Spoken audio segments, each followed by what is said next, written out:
Okay, so I'm just going to reiterate. So people removing their masks right now around people who are unvaccinated, immunocompromised, and high risk, their fears are 100% accurate. 100%.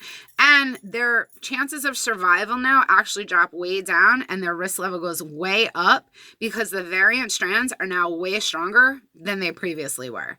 So we have stronger variant strands going around than we have since March of 2020 in the United States. That's when we started the pandemic here. And a couple countries even earlier. But realistically, for the past year, almost a year and a half in some countries, the risk has never been higher for everybody. And then it goes up even higher for immunocompromised, high risk, and non-vaxxed. So I put out a warning today, and I sent it to a few decision makers regarding the fact that we still need, very important, medical waivers and medical waivers and sorry, word's slipping me.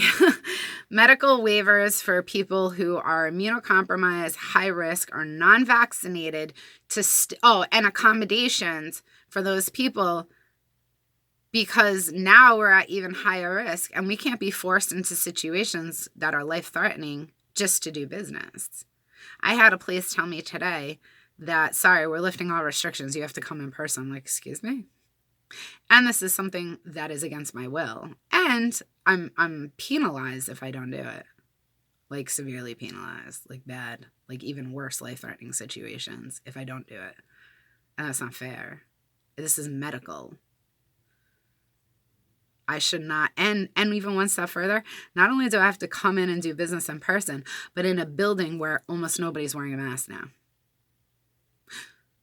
And now we got these new variants, and 1% of the 1% of all cases right now in the U.S. are already that strand coming from India, where they're literally burning bodies in the street because there's so many bodies and they can't even keep up with cremating them, and they can't keep up with mass graves, so they're just burning bodies in the street, like any street. They're just wherever people are, they're just dragging them out in the street and burning their bodies. So now at a time where people are not wearing masks, I'm being forced into a building against my will to do business, and they're telling me there's no medical waiver in place or accommodations for people who have these medical conditions of high-risk immuno or unvaccinated or a combination of the three, which is even worse. And that's completely unacceptable. Now, there's other situations where they're doing this thing, and I've seen it, and it's a good attempt. Mr. Andrew Cuomo, Mayor number 1. It was a good attempt, and I'm going to break it down for you. So I get it. You guys aren't experts, and that's okay. That's okay. I put that in a post, too. Thank God I'm available to get this before it gets wildly out of control, and we look back in hindsight going, oh, sugar, why did we do that? Sorry, I'm trying not to swear on camera. Oh, sugar, why did we do that? Oh, my God, we're right back, like, COVID's spiraling out of control again, and people dropping dead or suffering everywhere. So let's not do that. Let's not make piss-poor decisions and let it get out of control. It's okay if we say something, we have to walk it back. This is a learning process. COVID is a learning process, and it's okay. But we got to catch it quick before we screw up and we let it go too far and spiral out of control. So that being said, when we are in a building, now, in New York, and I just read the requirements, there's CDC guidelines, which New York even adjusted from the CDC guidelines, so that's good. That's good. I had a good start with that. Hold on, I lost one. Hold on. It's going to give me crap right now. It's going to give me crap.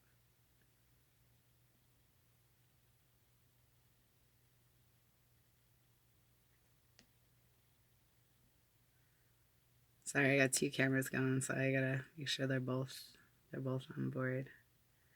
There we go. Won't let me go live. I hate when this happens. Make me have to go live from a different page. Not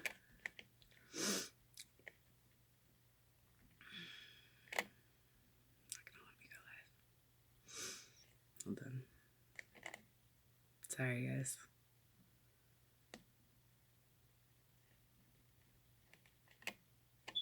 Whenever the Facebook gods don't like what I'm saying, they throw me off. It's all right. I got to speak truth, though, right? I got to tell you guys the truth. Because we can't let this pandemic get back out of control again. And Miss Dash Jones knows what to do, so I'm not going to withhold any information from you guys, because that would be terribly wrong and devastating and cost millions of people their lives, potentially millions. Right. Did a good job putting this virus down as far as we did so far, so we got to keep it going from there. Hold on, let me say something. I know what to do. Sorry about this. Technical difficulties. Technical difficulties. All right, let's see. Oh my God, it won't even let me post anything. Oh, I know why. Okay. I thought that was going to work. I guess not. Let's go back here. I hate when they stop me in the middle, because then they think I'm saying something that I wasn't even, like, they don't even get the full concept of what I was going to say.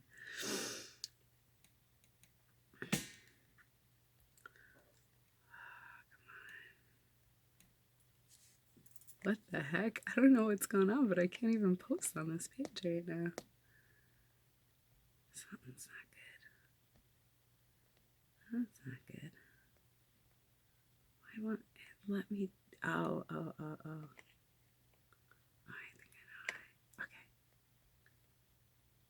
Sorry. Oh my God, it really took away my live feed. Why would it do that? It does this sometimes. I'll go live on a different page if I have to. I think I'm going to have to. That's what I'm going to have to do.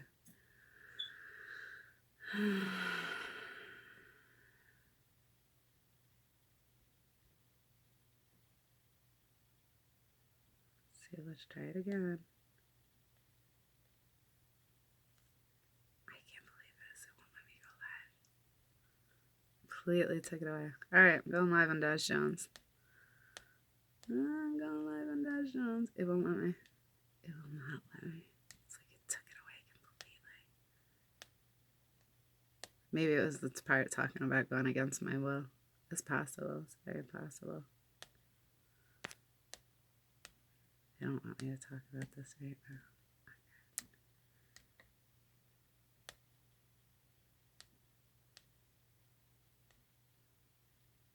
But I have to talk about it because I have to bring awareness to this, right? Because it's not fair. It's not fair that we have to do this stuff right now. People in my category, immunocompromised and high risk. They're really not liking me today. Let's see if we can go. I have no live features. No live. I don't know what's going on. Let me see. Sorry, guys. Sorry to stop the presentation so long. I'm trying to double run them so I don't have to. Let's try this. So I don't have to reiterate many times. So, I only got a few minutes left on my video. So I'm probably either way gonna miss. I'll have to do a part 3 on the video too.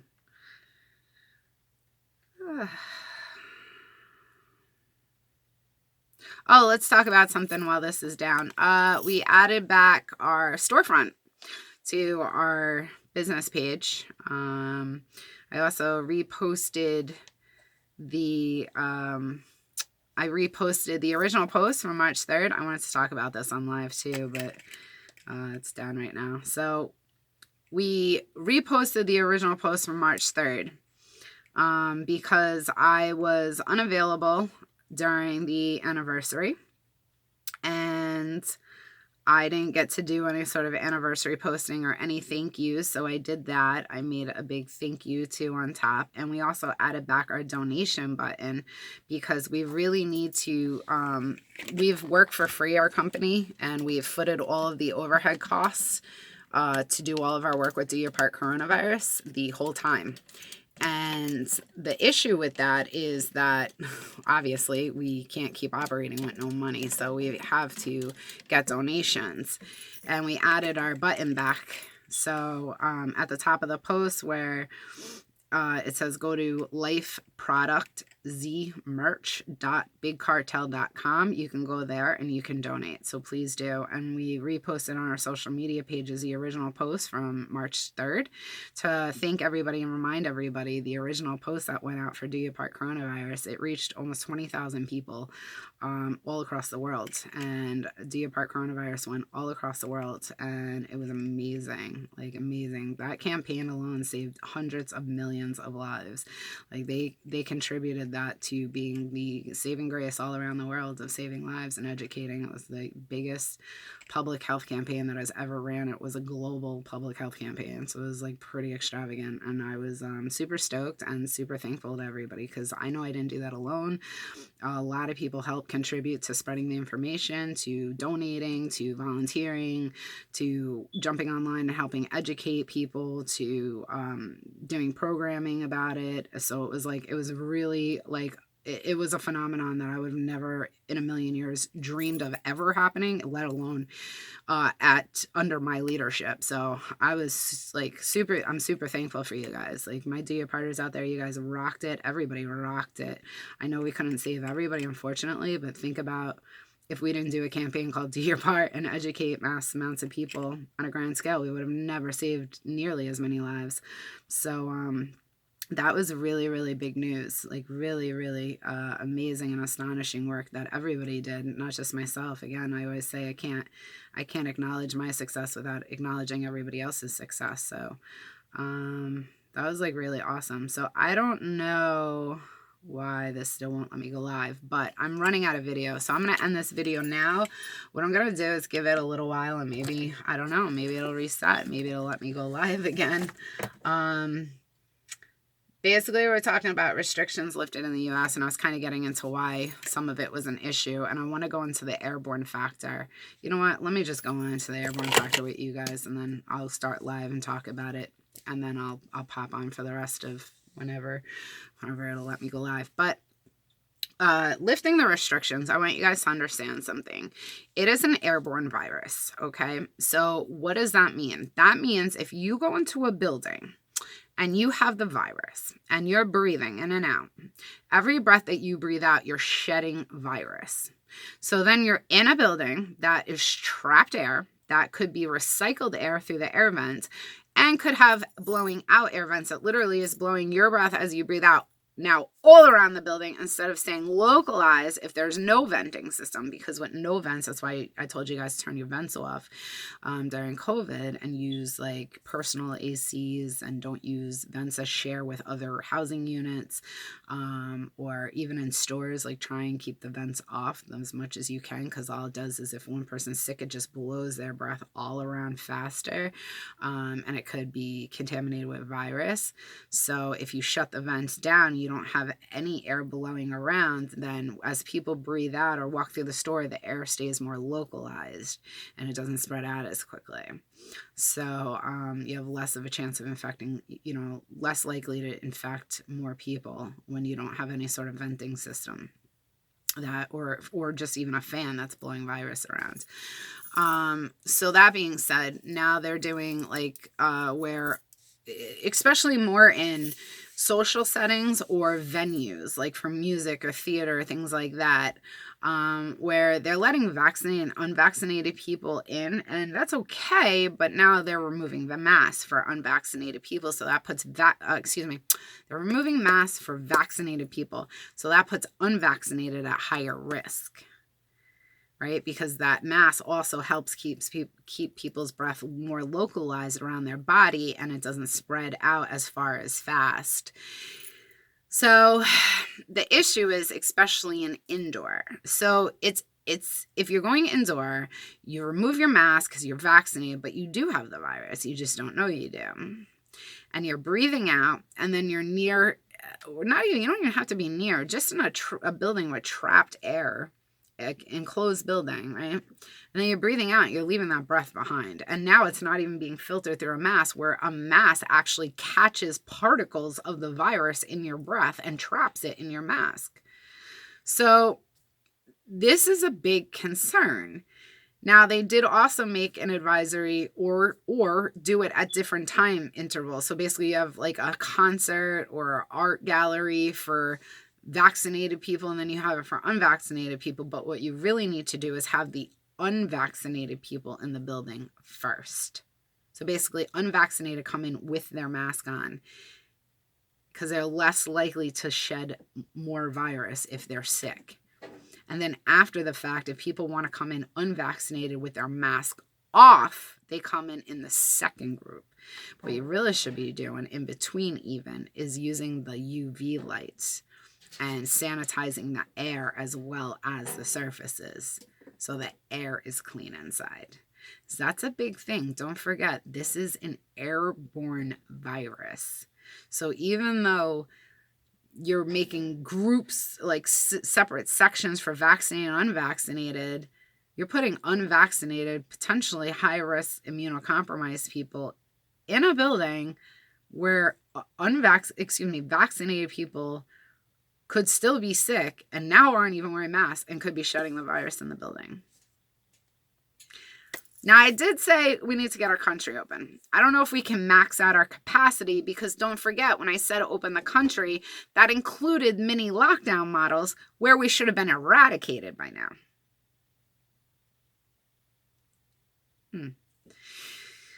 So we didn't do that. We didn't on a grand scale all across the board federally and mandated. My Do Your Parters did it as much as they could besides going to work. Love you guys. And that's why another reason why the infection went way down, because we have people just doing it willingly on their own. But then if we had eradicated, we could have fully opened our country, no restrictions, no masks, unless we detected cases, and we would have had to throw our mask on right away until we got it contained and get everybody tested in the geographical location.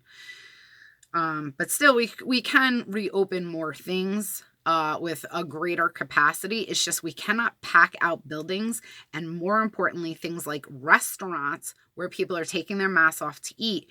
And I never said we could take our masks off. We can only take our masks off when we eradicate. That's it. That's it. That's why vaccinated or unvaccinated really doesn't matter. You still have to wear a mask in public, especially indoors. Especially indoors. Because now it's trapped air in a building, could be blown around by a venting system, could be recycled through the venting system. So again, why are they telling unvaccinated people that they can take their mask off when it's really not safe for vaccinated people? Because don't forget, vaccinated people can still pick up the virus and bring it home to their families. They can even still get sick. There's no guarantee they won't get the virus aspect of the virus. They can still get sick. They can still suffer from post-COVID syndrome. And there's no guarantee that they won't get a severe or fatal case.